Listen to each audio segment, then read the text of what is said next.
Libro cuarto de Moisés. Números. Te damos la cordial bienvenida a tu programa Palabras de Vida Eterna. En estos momentos compartimos el libro de Números, Bamidbar, en el desierto.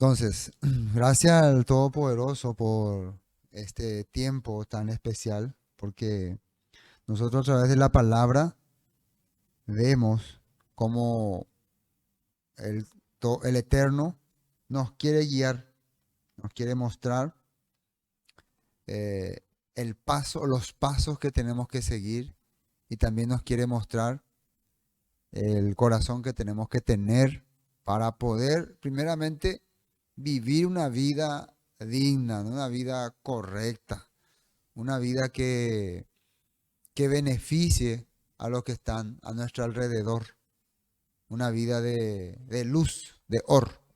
Eso es primeramente.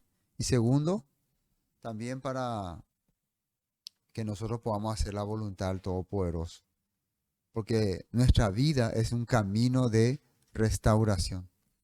Todo nuestro andar es andar de restauración. A través de lo que estamos pasando, está ocurriendo en nuestros corazones, está sucediendo restauración a nuestro alrededor, ¿no? Y bueno, y eso es lo importante. Espero que cada texto, cada palabra que analizamos sea de bendición, sea se puede decir también de edificación para nuestros corazones. Eso es lo importante. Y para eso está la Torá, ¿no? La instrucción que el Todopoderoso dejó a su pueblo, Israel. Hoy vamos a estudiar, vamos a analizar el capítulo 18, ¿no? El capítulo 18 de Números. La vez pasada vimos el problema que ocurrió más antes del capítulo 16 con Coré, la rebeldía de Coré y de todo ese grupo que se apartó. Después en el 17 vimos que el Padre, a través de la señal de la vara que reverdeció, reconocía a Aarón y a su descendencia como el representante del Eterno ante el pueblo. La vara de Aarón que reverdeció y hasta floreció, ¿no? Que era una sombra, una figura del Mesías también, que es representante del Todopoderoso ante su pueblo para conectarnos. Y que a través de esa unión nosotros podemos ser parte de la gracia y del reino del Eterno. Ahora el capítulo 18 ya va hablando acerca, como ya los israelitas han sido confirmados, quiénes van a ser sus guías, sus dirigentes. Eso ya se había establecido desde el monte Sinaí. Ellos ya han pasado, ¿no?, el monte Sinaí.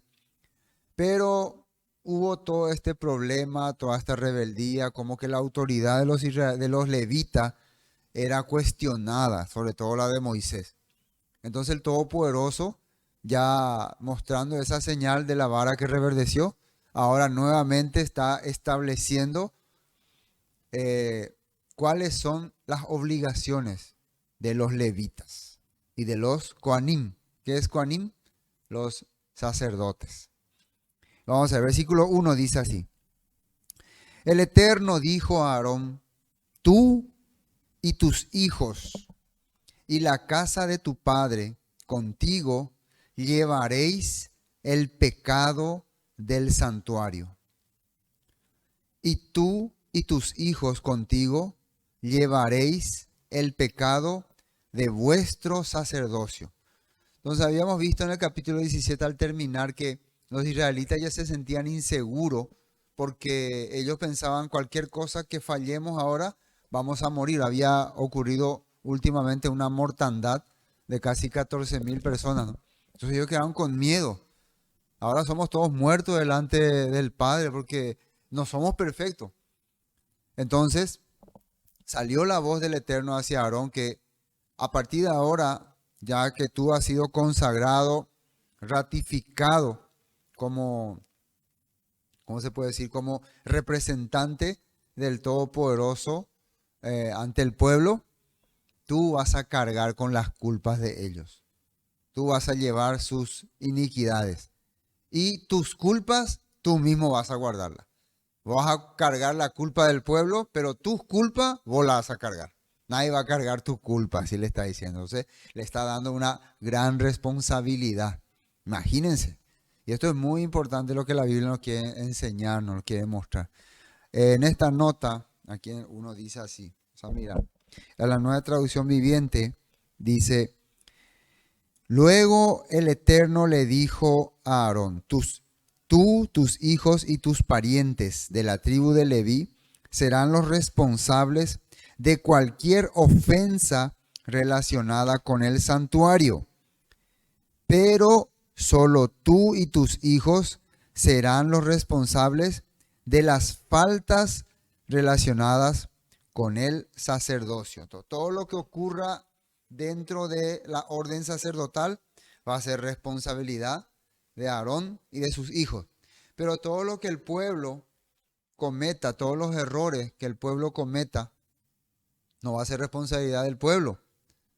Así está diciendo acá. Sí va a haber responsabilidad del pueblo, pero se puede decir lo que está diciendo acá el Padre, es que la obligación de ustedes va a ser que el pueblo viva ordenadamente. O sea, que el pueblo haga las cosas correctamente y no perezca. O sea, ustedes van a ser entonces los culpables si el pueblo se equivoca. Imagínense qué tremenda responsabilidad le está dando el Todopoderoso a Aarón y a sus hijos. Por eso es muy importante entender que cuando uno está como guía, predicador, roé, moré, todo ese punto, ¿no? No es que está nomás por estar en ese lugar. Algunos piensan que uno puede estar nomás ahí. No es así. Si el Padre le ha puesto en ese lugar, porque yo estoy convencido de que el lugar de predicador, de pastor, de roé, de ministro, es puesto por el Padre, por el Eterno. Él es quien elige y decide quién puede ser su servidor. Y le da primero el deseo, el corazón, y también le da la autoridad. Para mí la autoridad se refleja en la vivencia, ¿no? ¿Por qué decían que Yeshua tenía y hablaba como quien tiene autoridad? Porque lo que decía también lo aplicaba. También de esa manera él se manifestaba, ¿no?, ante las personas. Entonces, ese es el primer punto de cargo, de responsabilidad que tiene el que lleva la palabra, el que comparte la palabra. Eso es muy importante. Bueno, entonces, continuando, versículo 2 dice: y a tus hermanos también, la tribu de Leví, la tribu de tu padre, haz que se acerquen a ti y se junten contigo y te servirán. Y tú y tus hijos contigo serviréis delante de la Mishkan, del tabernáculo del testimonio. So, van a ser los levitas y los hijos de Aarón, van a hacer el trabajo de reconciliar al Eterno con el pueblo, haciendo varias actividades que ya se había narrado todo en la Biblia, ¿no? Versículo 3 dice: y guardarán lo que tú ordenes y el cargo de todo el tabernáculo, mas no se acercarán a los utensilios santos ni al altar, para que no mueran ellos y vosotros. Esta es una cosa muy importante. Ellos no van a venir a cumplir las funciones que han sido encomendadas para los sacerdotes y los levitas.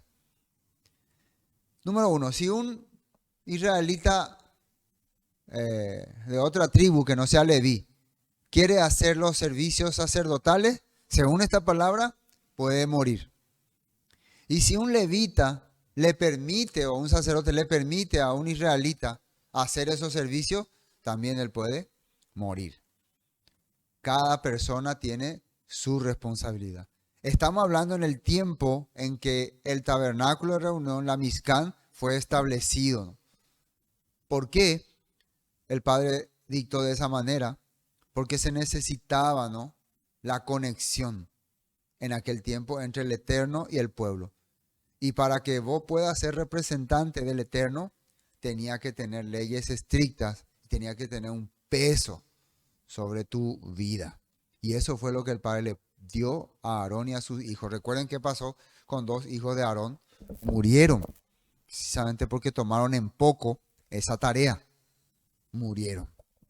Igualmente los israelitas, los seguidores de Coré y todos ellos murieron porque ellos vinieron a desafiar para cumplir labores que no le correspondían. Vinieron, nosotros también, nosotros queremos, y eso le ocurrió. Recuerden, todo esto estamos hablando en aquella época, en ese tiempo, lo que se establecía en la Mizcán. Versículo 4. Se juntarán pues contigo y tendrán el cargo del tabernáculo de reunión. En todo el servicio del tabernáculo ningún extraño se ha de acercar a vosotros.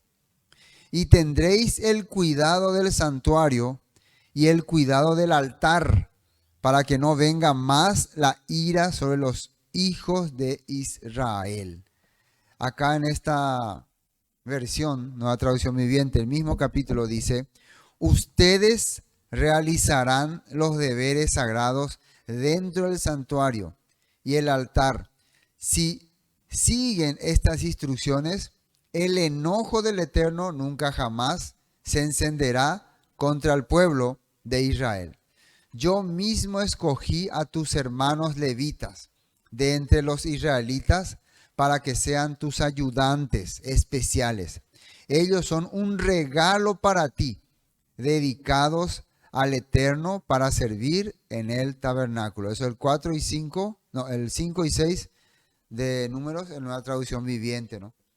Entonces, el versículo 6 dice: porque he aquí yo he tomado a vuestros hermanos los levitas de entre los hijos de Israel, dados a vosotros en don, dice, o sea, en regalo, un obsequio del Eterno, para que sirvan en el ministerio del tabernáculo de reunión.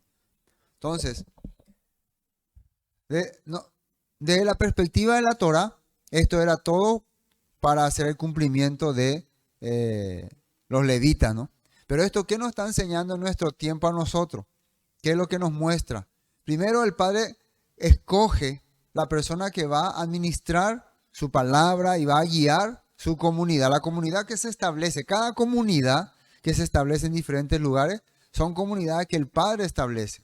Aunque ahora están separadas, porque estamos en la dispersión, fue lo que ocurrió en tiempos de que el pueblo estaba en Babilonia. Cada lugar tenían sus grupos donde empezaban a reunirse y a leer la Torá y a adorar al Padre. Y el Padre dijo que eso sería como un mini santuario, un pequeño santuario que Él iba a estar entre ellos. Entonces cada congregación, cada comunidad que sigue la Torá, el Mesías, Yeshua, el Todopoderoso le considera un mini santuario, una mini Mizcán, donde se está restaurando la fe del Eterno. Amén. Entonces, en nuestros tiempos, el Padre nos ha dado a nosotros esa posibilidad de formar nuestra comunidad y nos dio, ¿no?, la posibilidad de transmitir la palabra. Y también nos dio hermanos que sirven, que apoyan, que están ahí al servicio de la palabra. Empezando del que predica, su familia, los otros hermanos que se reúnen, que aportan en esto, aportan en aquello.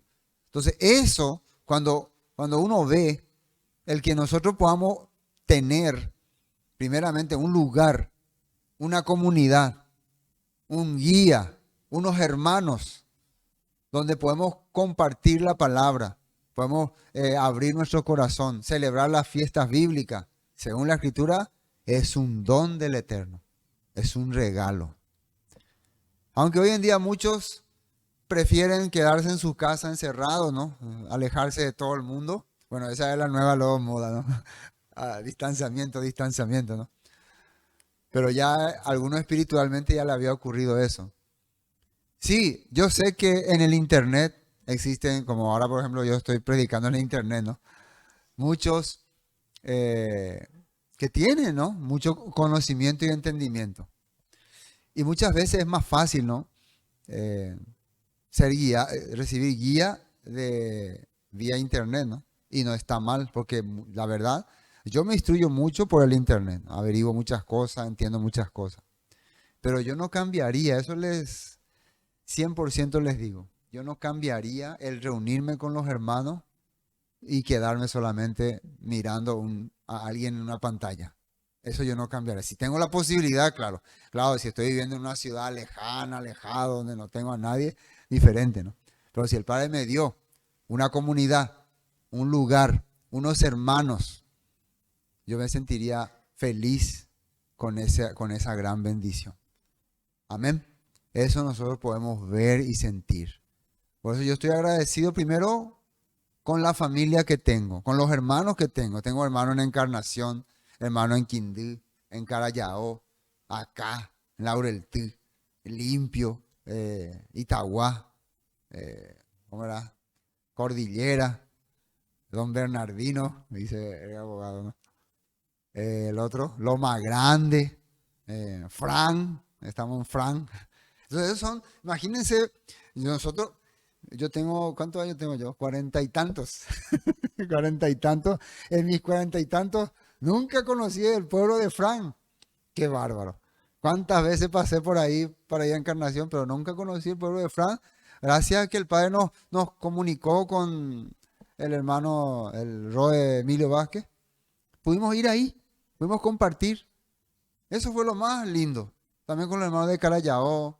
Eso es un don, un regalo que el Padre nos da. Si tiene usted la posibilidad de compartir con alguien. Entonces, no, por eso yo no me quiero sentir nunca sábelo todo, ni entiéndelo todo. Porque muchas veces uno cuando se siente él sábelo todo, él conócelo todo, le entiéndelo todo, lo que hace es quedarse solo. Se queda con su sabiduría, pero solitario. Y eso no le agrada al Padre, ¿no? Con eso no le digo también que nosotros vamos a seguir herejías, ¿no? Falsedades. Pero siempre el Padre revela lo que es necesario para nuestra vida. El Padre nos va abriendo el entendimiento. Yo ahora estoy escuchando de nuevo. Yo estoy publicando el estudio de Corintios, ¿no? Y estoy escuchando de nuevo. Y parecía que yo libremente compartía en aquella época, ¿no? Así como sentía. Hacía grandes seminarios. Muchos de esos estudios algunas veces creo que estaban Ruth, Jacobo y mi hijo nomás. Pero parece que está toda una congregación. Estábamos la familia nomás unas veces. Muchos de esos estudios estaban un poquito. Entonces, eso es algo especial, ¿no? Que uno puede sentir cuando tiene la palabra. Entonces, eso es lo que podemos ver acá, que para Aarón, el tener a los levitas trabajando con ellos, apoyándole en el ministerio, es un regalo. Dice. Él tenía que apreciar entonces eso. Bueno, vamos a continuar. Versículo 7. Mas tú y tus hijos contigo guardaréis vuestro sacerdocio en todo lo relacionado con el altar y del velo adentro, y ministraréis. Yo os he dado en don, en regalo, el servicio de vuestro sacerdocio, y el extraño que se acercare morirá. Entonces es un regalo, dice, que es un regalo el que ellos puedan servir desde lo más profundo, desde el velo en adelante, dice, de las cosas más profundas, es un regalo servir así. Se puede decir hasta bendición poder servir al Padre haciendo las cosas más profundas. Ahí nosotros podemos entender que Dios algunas veces nos revela su palabra, nos revela su escritura, nos revela ¿cómo se puede decir? Algunas cosas que tal vez otros todavía no entienden. No tiene que ser algo de jactancia y de sentirnos especial, sino es un regalo el que el Padre me da, es un don. Tengo que estar agradecido. Si conozco algunos textos más que otros, o el Padre me reveló algo un poco más profundo que a otro, no es para que el otro quede menos y yo quede superior. Es porque el Padre me está amando y me está dando ese privilegio. Y yo puedo eso compartirlo de una manera instructiva, amable, una manera de compartir, no una manera de hacerme duro, ¿no? Bueno, eso es lo que la Biblia nos está diciendo. Dijo, versículo 8 más, el Eterno a Aarón: he aquí yo te he dado también el cuidado de mis ofrendas, todas las cosas consagradas de los hijos de Israel te he dado por razón de la unción. O sea, unción es igual que elegido. La palabra Mesías o Mashiach es ungido. Meshiachim, ¿no? Sería ungidos. Y lo que después se tradujo más adelante como cristianos. O sea, se puede decir, ustedes son los ungidos. Por eso yo les voy a encargar mis ofrendas. Y eso es muy importante, ¿no? Para que vos puedas recibir ofrendas, ¿no? Servicios del pueblo, es porque vos fuiste ungido, elegido por el Todopoderoso. Y esa unción se manifiesta en la vida, con tu andar. Eso es muy importante que se pueda entender. 9. Esto será tuyo de las ofrendas de las cosas santas, Kadosh, ¿no? Reservadas del fuego, toda ofrenda de ellos, todo presente suyo y toda expiación por el pecado de ellos y toda expiación por la culpa de ellos que me han de presentar, será cosa muy santa para ti y para tus hijos. Ya en el libro de Levítico, capítulo 1, 2, 3, 4, hasta el 5, ¿no? 6, y otros capítulos de Números, también ya hemos visto los diferentes tipos de ofrendas y sacrificios que se hacían y las razones, por culpa, por pecado, también para ofrendas de paz, de voto, de dedicación de algo, diferentes tipos de servicios que iba a estar a cargo de los levitas y los sacerdotes. Entonces, el Padre le está diciendo acá a Aarón y a sus hijos: yo les he encargado todas estas ofrendas. Entonces, cada vez que venga una persona y traiga su ofrenda por alguno de estos motivos que ya se estableció, vos vas a considerar como algo santo, algo valioso, algo kadosh, algo sagrado. Imagínense. Por eso, usar recursos que se ha dado como ofrenda para el Todopoderoso es bien santo, ¿no? Bien importante, bien especial. Eso uno tiene que entender. Entonces se valora las cosas. El Padre le encargó a los levitas para que cuiden todo lo que había en el tabernáculo y que todo lo que entra ahí ellos lo consagren, lo hagan especial. Aunque ellos lo iban a consumir, pero haciendo entender como ellos están como representantes del Eterno, como Señor, este pan, este vino, estas frutas, todas estas cosas, es tuyo, te pertenece y nosotros lo estamos consumiendo como algo kadosh, como una dedicación del pueblo, como algo que el pueblo lo entregó con mucha fe. Entonces ellos le tenían que dar mucho valor a esas cosas, no considerar como, ahí está, tírenlo allá, montónenlo. Eso la Biblia está diciendo. Bueno. En el santuario, versículo 10, en el santuario comerás, todo varón comerá de ella, cosa santa será para ti. Esto también, entonces fíjense que dice que en el santuario, entonces los sacerdotes podían comer las cosas sagradas en el tabernáculo, ¿no? En el lugar santo, porque ellos han sido elegidos para servir. Ahora miren lo que dice el 11. Esto también será tuyo, la ofrenda elevada de sus dones y todas las ofrendas mecidas. La ofrenda de Bikurín, que vimos la pasada, la ofrenda de Shavuot y otras ofrendas que se traían donde se elevaba, también las ofrendas de harina, de masas. He dado a ti, a tus hijos y a tus hijas contigo por estatuto perpetuo todo limpio en tu casa comerá de ellas.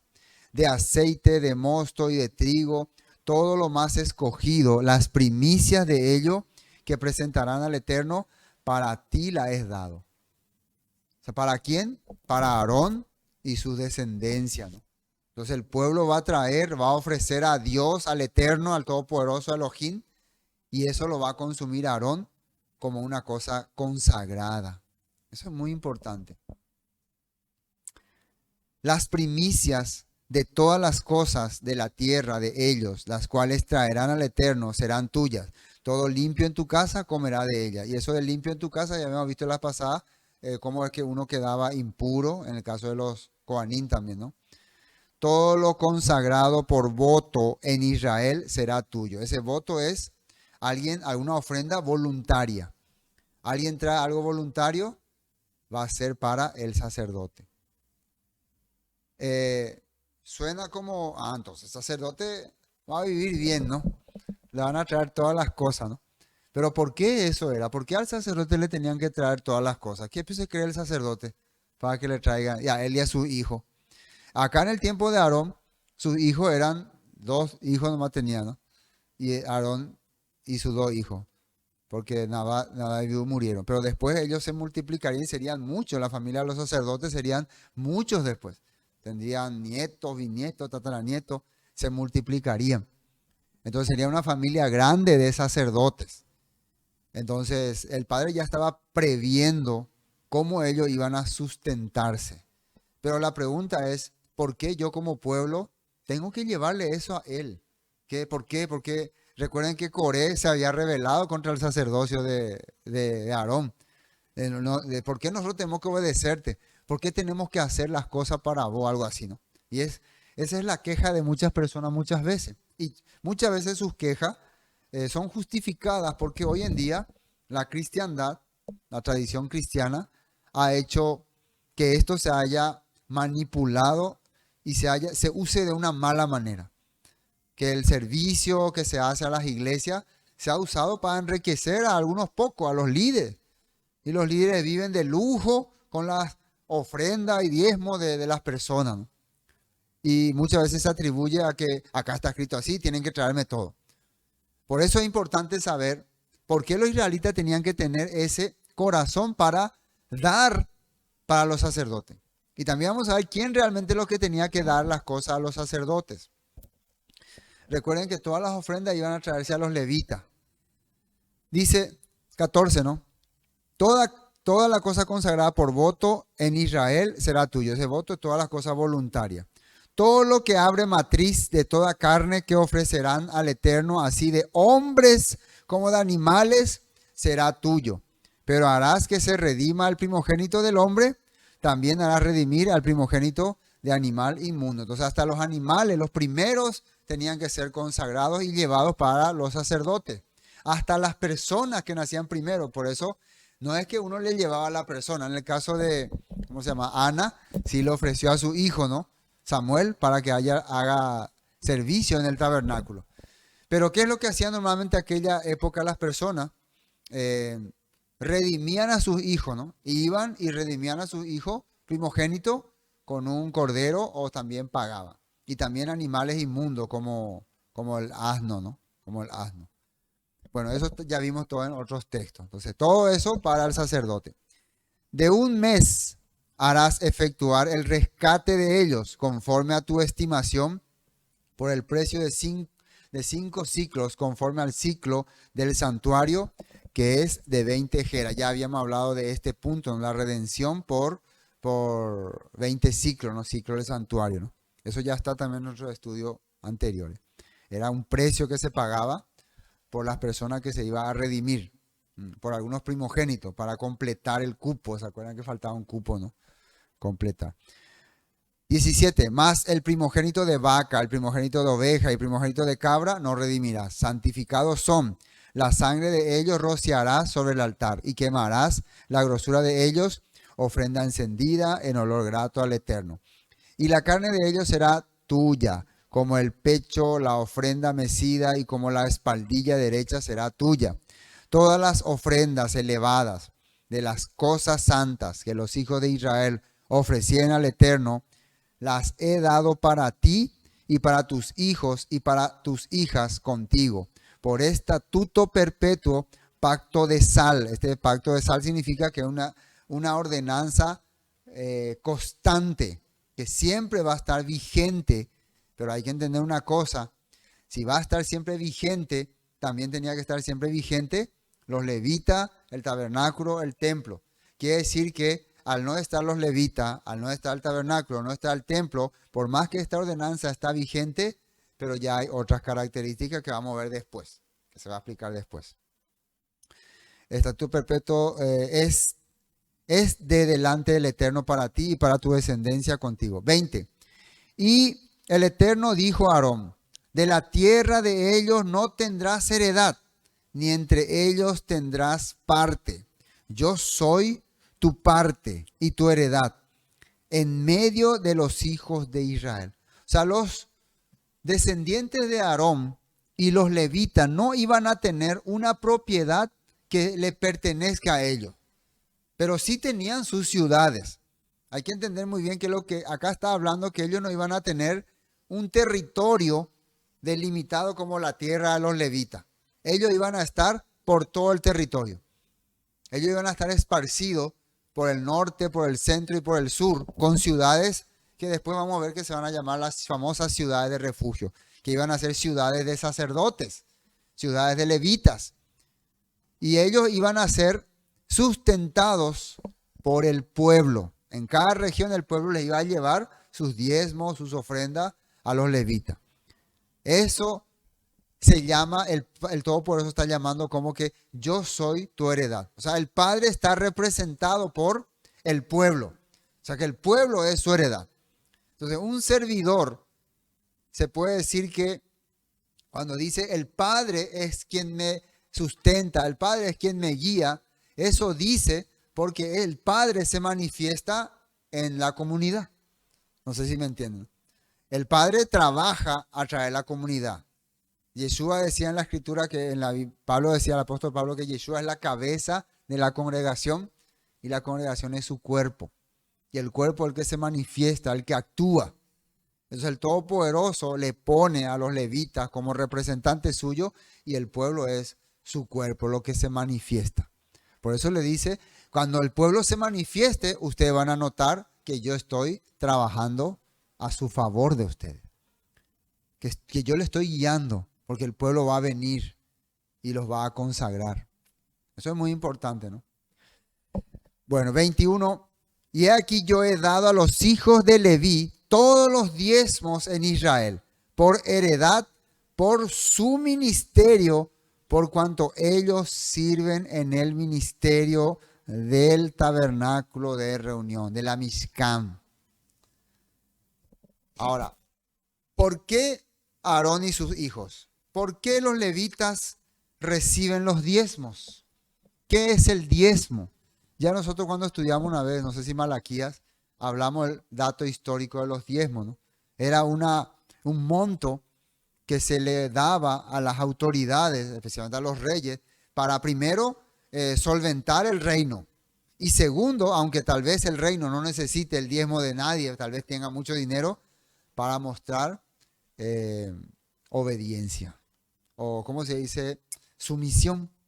Nosotros, por ejemplo, venimos, somos un pueblo que queremos trabajar con esta nación, entonces pagamos nuestros diezmos. Entonces el reino nos habilita. Es como que le estuviéramos pidiendo permiso, ¿no?, al gobierno para poder hacer las cosas. No es que venimos nomás y hacemos por nuestra cuenta. Así como cuando uno paga impuestos, ¿no?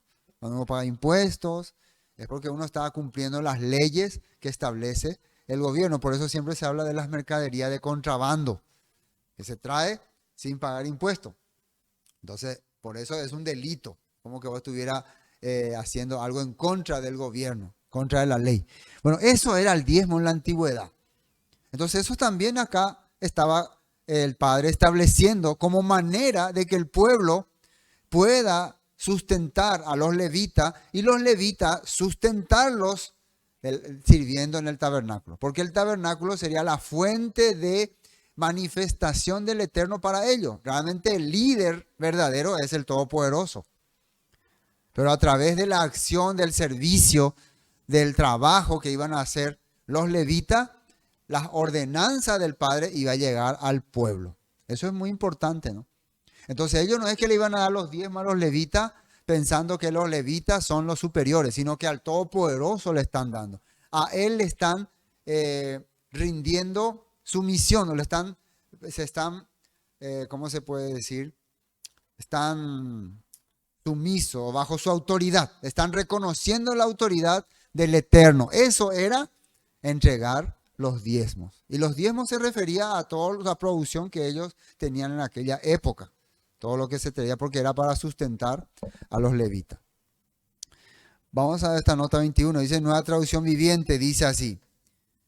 Número 18. En cuanto a la tribu de Leví, tus parientes, los recompensaré por su servicio en el tabernáculo. En lugar de una asignación de tierra, les daré los diezmos de toda la tierra de Israel. En esta otra versión, esta Biblia K2, dice, a los hijos de Leví yo he dado la 10ª parte completa del producto recogido en Israel. Es su herencia en pago por el servicio que ellos rinden en el tabernáculo del testimonio. O sea, si vamos a querer decir de esta manera, ¿los levitas tenían su salario o no? ¿Quién le daba los salarios a los levitas? ¿Quién le daba el salario a los levitas? El pueblo. ¿Había alguna razón para que el pueblo tenga que darle salario a los levitas? Sí, porque ellos estaban haciendo el servicio en el tabernáculo. ¿Cuál era ese salario? Según esta palabra, la 10ª parte de todo lo que se produce en Israel. Eso estaba estableciendo el Todopoderoso. Entonces había una razón. Eso es lo más importante. No simplemente por ser levitas. Porque hoy en día se toma eso en cuenta. Ahora no hay más levitas, ¿no? Pero acá tenemos que tomar en cuenta el servicio que hacían ellos. Y por qué el Padre le estaba ordenando al pueblo el dar el diezmo a los levitas. Había una razón. Era una recompensa que se le estaba dando. Un salario. Amén. Bueno, veamos lo que dice más abajo. 22. Y no se acercarán más los hijos de Israel al tabernáculo de reunión para que no lleven el pecado por el cual mueran. Mas los levitas harán el servicio del tabernáculo de reunión y ellos llevarán su iniquidad. Estatuto perpetuo para vuestros descendientes y no poseerán heredad entre los hijos de Israel. O sea, ellos van a llevar las culpas del pueblo. Se puede decir también que van a ser los responsables de la vida espiritual de los israelitas. Es una carga tremenda la que van a tener. Por eso es que nosotros vemos que después se levantaban los profetas. Los profetas se levantaban cuando los escogidos para llevar al pueblo por un camino correcto se estaban desviando. Por eso se levantaban los profetas.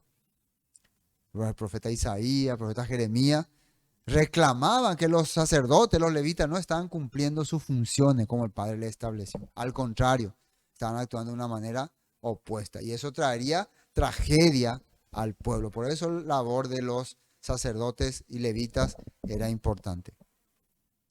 24, versículo 24, número 18. Porque a los levitas he dado por heredad los diezmos de los hijos de Israel, que ofrecerán al Eterno en ofrenda, por la cual les he dicho, entre los hijos de Israel no poseerán heredad. Ahora, el que los levitas no tengan tierra propia es porque el Padre está haciéndole entender a ellos que su trabajo es orientar al pueblo en general. Entonces ellos tienen que estar distribuidos por todo el territorio de Israel. Si ellos hubieran tenido una tierra, entonces ellos no se van a preocupar por los demás, más que van a reunirse todos en su tierra y que se vean los demás. Por eso el Padre no les dio una tierra exclusiva. Eso es muy importante entender. Muchas veces uno no entiende la vida de un predicador. Muchas veces un predicador no vive en un lugar exclusivo. no se establece en un lugar exclusivo. Ya de su vida es errante por ahí. Esa es la realidad. Porque el Padre quiere que guíe espiritualmente a su pueblo, no que se establezca. Eso no quiere decir que el pueblo no tiene que establecerse. El pueblo tiene que establecerse, trabajar, producir. Eso era la labor del pueblo. Estamos viendo que así la Escritura nos está mostrando. Entonces un hermano quiere tener su casa, construir, ganar su dinero, su plata. Eso es su deber, le corresponde muchas veces hacer estas cosas. Al que está en el servicio, si el Padre le da esa oportunidad de servir con todo su corazón, muchas veces no le da esa oportunidad. Y algunos ahí le tildan de qué tonto, qué pérdida de tiempo, qué burro, qué lo que sea, ¿no? Así finalmente tiene que, el que hace el servicio del Padre tiene que estar expuesto hasta escuchar eso. ¿Qué les parece? Es terrible. Por eso la comunidad, si existe una comunidad, tiene que ser su respaldo. El pueblo hebreo era el respaldo de los levitas a una congregación que estaba rumbo a la tierra prometida. 25. Y habló el Eterno a Moisés diciendo, así hablarás a los hijos de Israel.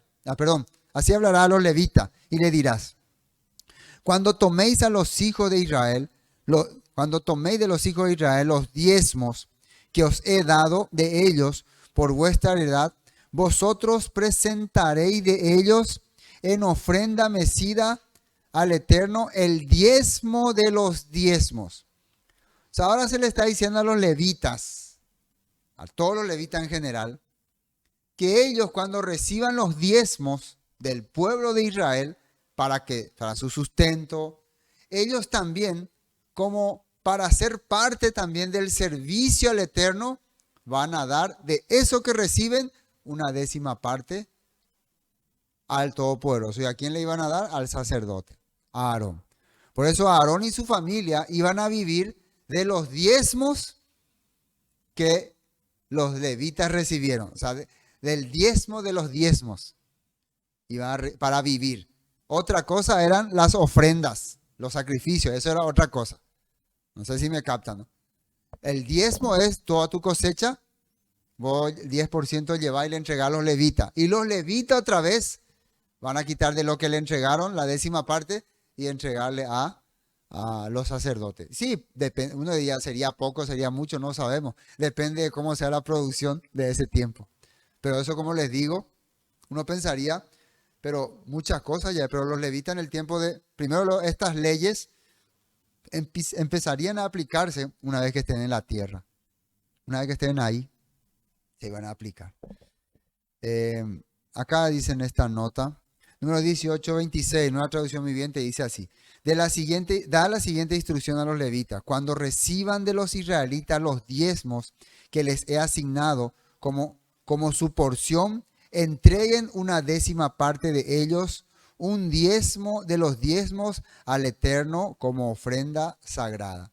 Para que los levitas también se manifiesten que están sujetos al Eterno, ellos también tenían que dar su diezmo, su servicio, ¿no? Tenían que también hacer un sacrificio. Bueno, continuemos, versículo 27. Y se os contará vuestra ofrenda como grano de la era y como producto del lagar. ¿Esto qué significa? Ya que todo el pueblo está trayendo el fruto de su trabajo para que su cosecha sea bendecida. Ese es el objetivo. El objetivo de traer los diezmos al Padre, de traer la décima parte, la mejor parte, es para que el resto tenga una buena producción.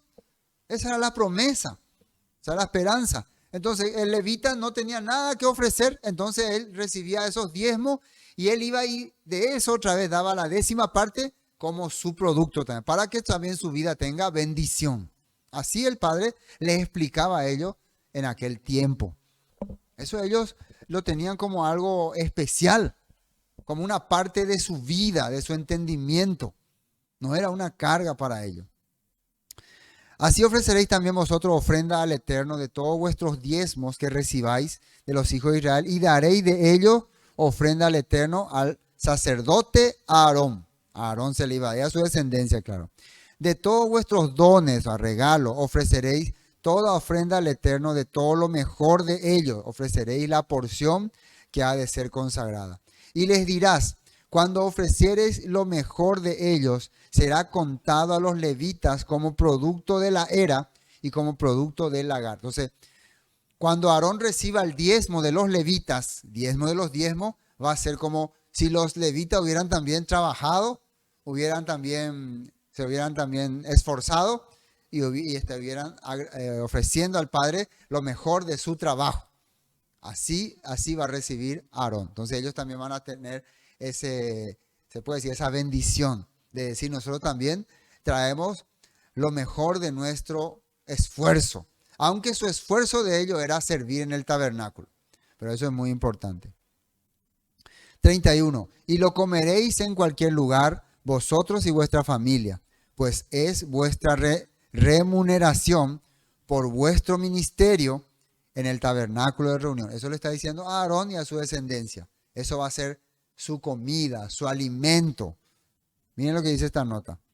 Levitas, ustedes y su familia podrán comer este alimento donde quiera porque constituye su recompensa por servir en el tabernáculo. 32. Y no llevaréis, atiendan bien el 32, van a comer, ustedes tienen la autorización de usar las ofrendas, los diezmos que le traen.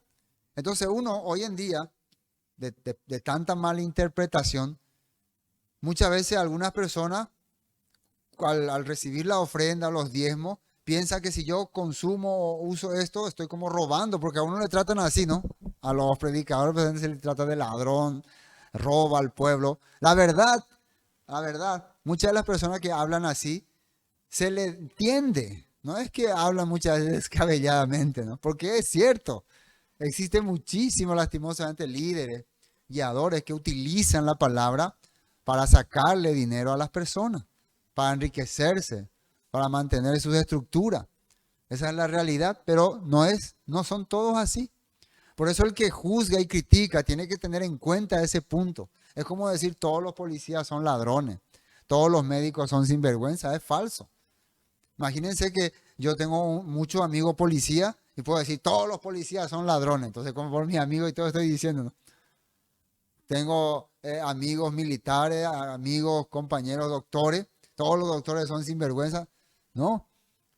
Entonces, entre todos los grupos de personas hay personas que se aprovechan. Pero eso no quiere decir que el mandato del Padre esté mal. O sea, mal enseñar el ofrendar. Fíjense muy bien lo que dice en el 32 y vamos a ir terminando.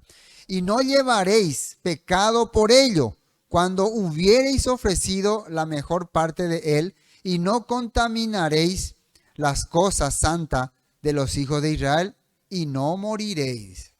O sea, si vos haces las cosas correctas, servís de la forma correcta, no tenga miedo por recibir ni por usar las ofrendas y los diezmos que el pueblo te trae, si está haciendo las cosas correctas. Tiene que, por eso, santificar esa ofrenda. Entender, mira, esto es algo K2, algo sagrado, este pan, este vino, este alimento que estoy recibiendo como ofrenda del pueblo es algo santo. Entonces mi vida tiene que reflejarse en eso. ¿Se entiende, no? Ese punto. Vamos a estas notas. Con esto vamos a terminar. Dice aquí, números 18:32. No serán considerados culpables por aceptar los diezmos ofrecidos al Eterno si dan la mejor porción a los sacerdotes. Esto le habla a los levitas, ¿no? Sin embargo, tengan cuidado de no considerar las ofrendas sagradas del pueblo de Israel como si fueran algo ordinario. Si lo hacen, morirán. Y este es el secreto que tiene que tener toda persona que utiliza recursos que el pueblo le da. Tiene que considerarlo como cosa santa, cosa sagrada. Es importante, ¿no?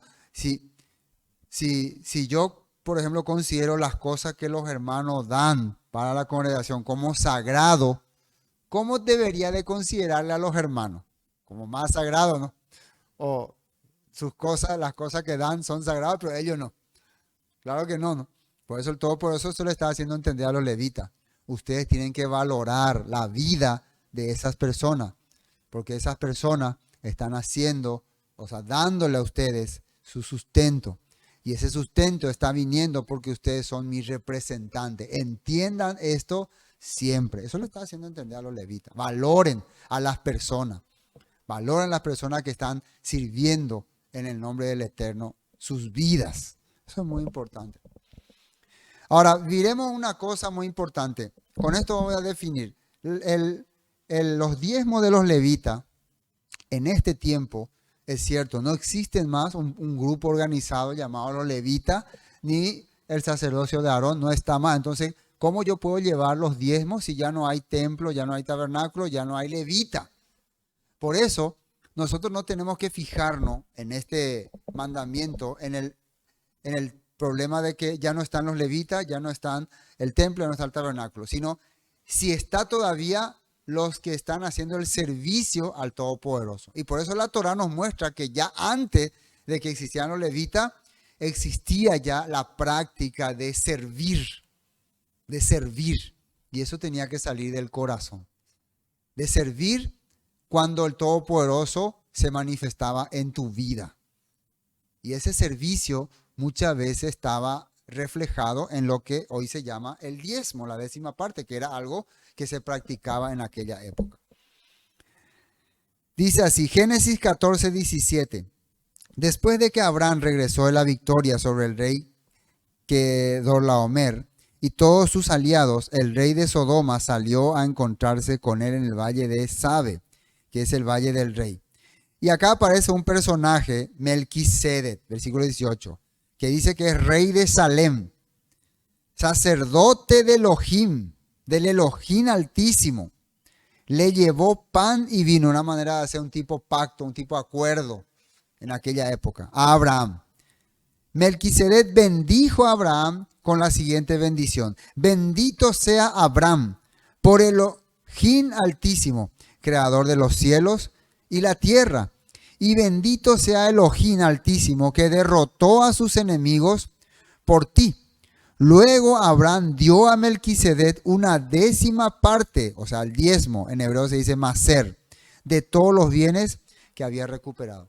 Entonces este texto lo que nos hace entender es que cuando el Todopoderoso se manifestaba en la vida de sus escogidos, de su ungido, porque Abraham era su ungido, él, a través de este varón, este profeta, este sacerdote que se le apareció, se manifestaba dándole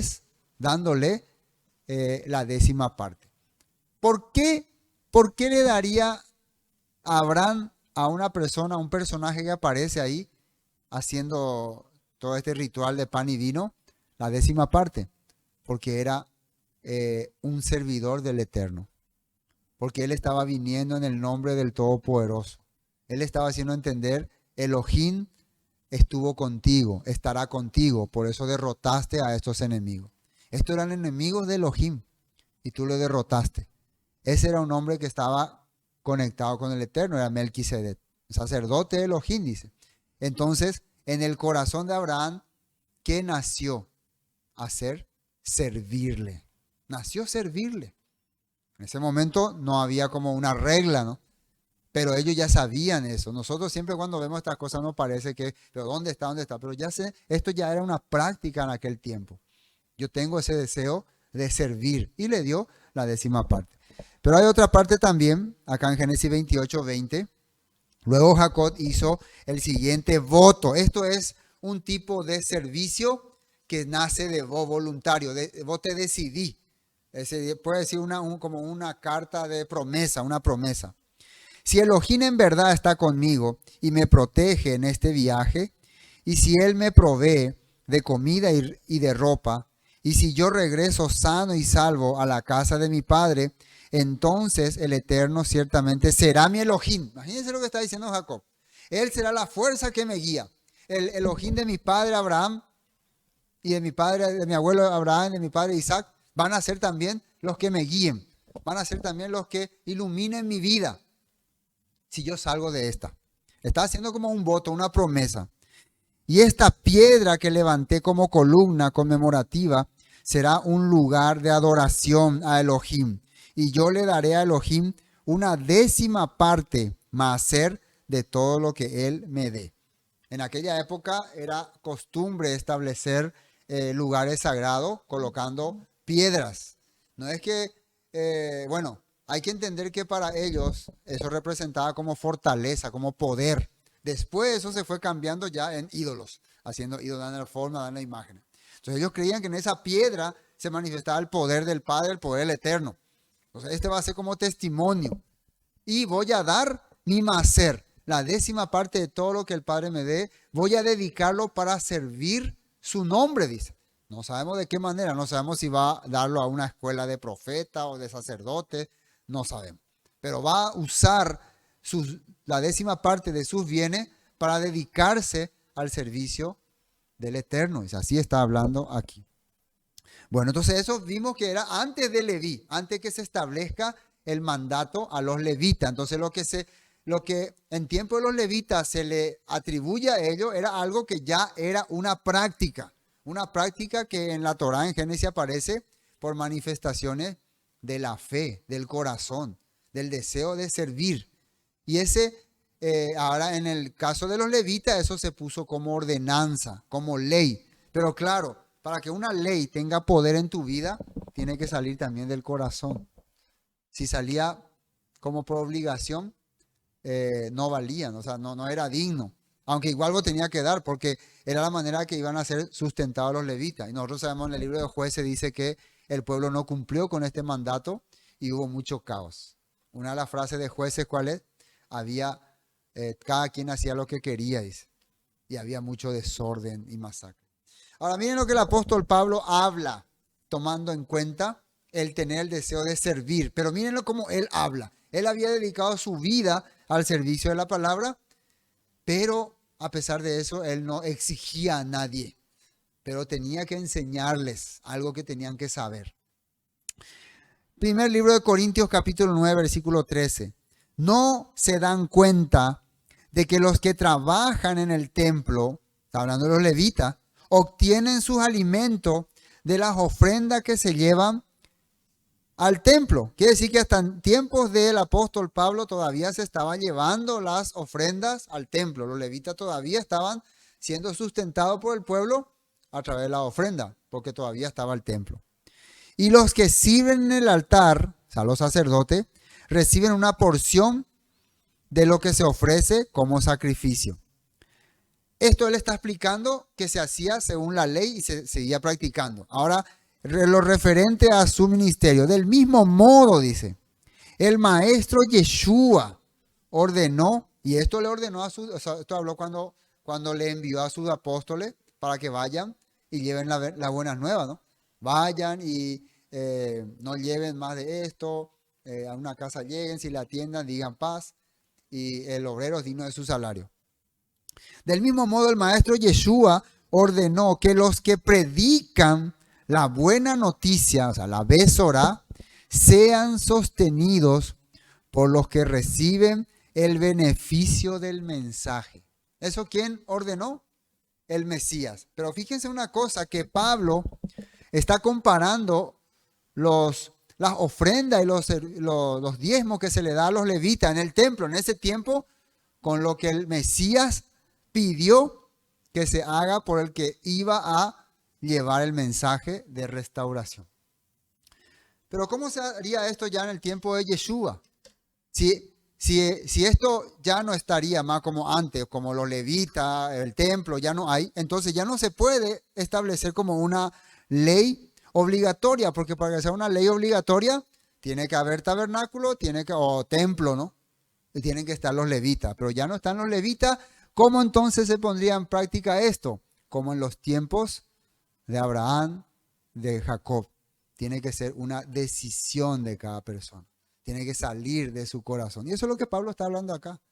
Ustedes sabían cómo se les sustentaba a los que hacían el servicio. El maestro Yeshua explicó que hay que sustentar a los que llevan las buenas nuevas. Y dice acá, a continuar, para tener en cuenta este punto. Sin embargo, él habla por sí mismo. Yo jamás me he valido de ninguno de esos derechos. Y no escribo esto para sugerir que es mi deseo comenzar a hacerlo ahora. De hecho, preferiría morir antes que perder mi derecho de jactarme de predicar sin cobrar. O sea, a pesar de eso, y esto, ahora que estamos estudiando Corintios, les recomiendo que escuchen todos los estudios. Ahí yo explico por qué Pablo habló así.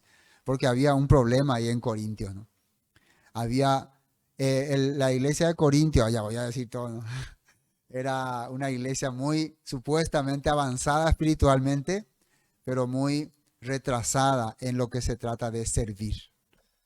Ellos de inteligencia tenían todo, conocían todos los misterios, todo, pero para servir estaban muy atrasados. Y el apóstol Pablo prefería no recibir de ellos nada, prefería cambiar esa mentalidad de sabiondos y que vuelvan a ser humildes y sepan servir a otros, porque eso es lo que era lo importante. Entonces, el Padre dejó también esta probabilidad. Gracias al Eterno, nuestra congregación se sostiene por el apoyo de los hermanos que decidieron en su corazón diezmar, ofrendar o aportar o apoyar.